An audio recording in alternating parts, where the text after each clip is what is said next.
It seems that as long as I've been forecasting recruitment trends, there have been huge global issues impacting the world of work. These are contributing to a continually evolving talent landscape that many are struggling to address. So after yet another challenging year for business, I'm back with my annual instalment of recruitment trend predictions to help businesses plan their best talent strategies for the year ahead.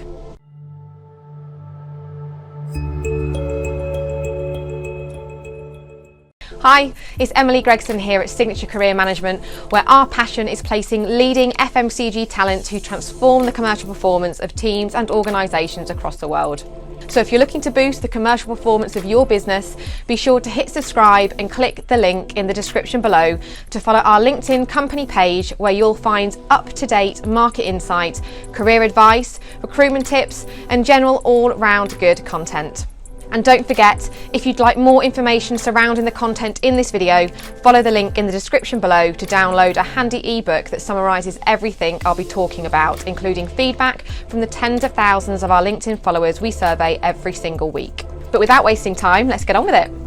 Whether it's the rapid advances in machine learning, the rise of the side hustle, or the increased expectation people place on employers, talent strategies are becoming exposed to a lot more obstacles in the modern world of recruitment. So to help businesses stay ahead of the curve and adjust their plans to tackle the challenges head on, I thought I'd outline the issues that I believe will have the greatest impact in the year ahead.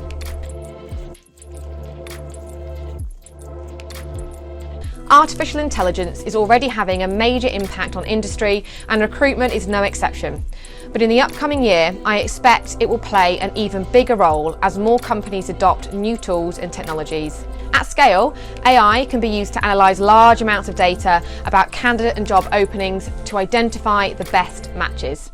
It can also be used to identify applicants who may not have had the traditional qualifications or experience required for a role, but who may still have the skills and potential to be successful. Or it can be even used to mitigate unconscious bias by screening resumes without exposing a candidate's name, race, gender, or other personal information. Even chatbots can be used to answer queries and schedule interviews. The problem with these technologies, though, is that when it comes to the premium end of the market, where these roles are more intricate, cultural compatibility is crucial and contributors to a successful candidate are more nuanced. AI's ability to make meaningful contribution is limited. In 1956, the world witnessed the first victory for a computer over a human in a game of chess. However, it took another 41 years and a unique purpose-built supercomputer before they could beat a chess grandmaster. Bearing this in mind, I suspect that in 2024, although we'll see the rapid adoption of AI in the recruitment space, at the higher end of the market, where compatibility is crucial, humans will be as valuable as ever to the successful talent strategies for some time to come. When the planet locked down in 2020 and workforces were asked to work remotely, it wasn't long before it was mooted that we discovered a new way of working that we'd never look back from. Claims of increased productivity, improved well-being and reduced environmental impact were used as justification for a permanent shift to home working wherever feasible. It appeared that the pandemic had brought with it a fortuitous side effect that was welcomed by employers and employees alike. But as time has passed, the shine that this work structure emitted seems to have faded, and the slow-burning negative implications that accompany disjointed workforces have begun to come to the fore. The detrimental impact on collaboration, innovation and knowledge sharing has gone on to become a concern for businesses. And even on the employee side of things, the isolation and blurred boundaries between home and work life seem to have offset many of the perceived well-being benefits that greater flexibility provided. Despite the challenges that this has presented to both sides, the new arrangements have been viewed upon more favourably by candidates who have been in a stronger position over recent years to dictate their working patterns. This balance of power is likely to turn, though, as economies continue to slow and the job market stagnates, and businesses will be in a better position to dictate work patterns that focus on their own needs. However, despite there being more of an appetite for many leaders for a return to the office, it feels like we are already nearing the status quo, and the movement back towards office-based working will still likely be minimal. With the media spotlight well and truly shining on climate change, the demand for businesses to address sustainability has never been so prevalent. With every facet of their operations exposed to scrutiny, it's essential for businesses to explore ways that they can reduce their footprint to ensure that they remain competitive for the long term and don't fall foul of the court of public opinion. This is leading to changes in the way businesses operate, and I predict that in 2024, talent strategies will begin to be an area of focus for companies that are looking to further develop sustainable practices. For all but the largest of businesses, the recruitment phase of their talent system involves aspects of outsourcing that doesn't fall under their direct control. However, in the same way that it's no longer acceptable to distance themselves from the wider elements of the supply chain, when it comes to accountability, recruitment processes will also likely come under scrutiny. Many talent teams who have switched to specialist consultancies to deliver a right first time approach will be all too familiar with the disparity between this method and the traditional practices. This is achieved by utilising widespread and technological advancements to mitigate the need for largely adopted multi-agency approach. The labour and resource intense implications of utilising several agencies is not efficient and not sustainable.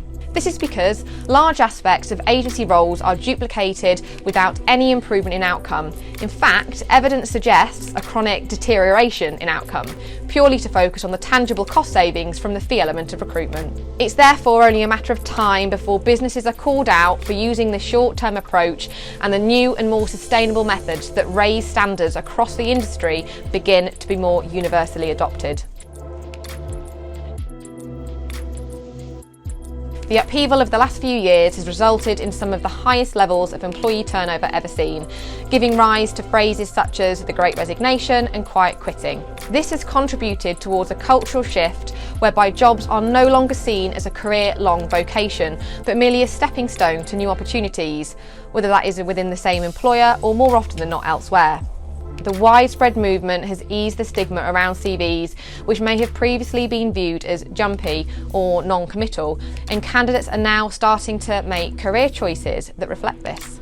Unfortunately, businesses have been slow to adapt their offerings and recruiters have been slow to modify their communication, which has left a disparity between what companies are offering and what the candidate actually wants. In a recent insights report by LinkedIn, 60% of recruitment pros thought that opportunities for growth within a company was a top priority for candidates, when actually only 35% of it was. And on the flip side of this, 34% of candidates said that an opportunity to develop new skills is a top priority, whereas only 23% of recruitment pros recognise this. What this means in the upcoming year is that I think we'll see businesses start to catch up by developing their employer brands. The aim of this will be to tap into the needs of candidates who are placing a far greater emphasis on skill set development. The difference between career development and the development of skills that enables this are not far removed. However, the emphasis that companies place on it and the way that recruiters communicate it into the market when trying to attract talent can make all the difference. As such, this will start to be a big focus for teams in 2024. There's no doubt that the last few years have been challenging for employees and businesses alike, but for the most recent crop of workers who joined the workforce after the pandemic started, they've known little other than high levels of uncertainty, and it's clearly taking its toll. The coronavirus brought with it widespread burnout, stress, anxiety, and many still are struggling to adjust to the new world of work. They're looking for employers who can support their well-being. Gen Z now make up a significant proportion of the workforce and have different priorities and expectations than previous generations, placing greater value on work-life balance, flexibility, and a sense of purpose. There's nothing new in employers having to adjust their offering to cater for shifts in cultural norms.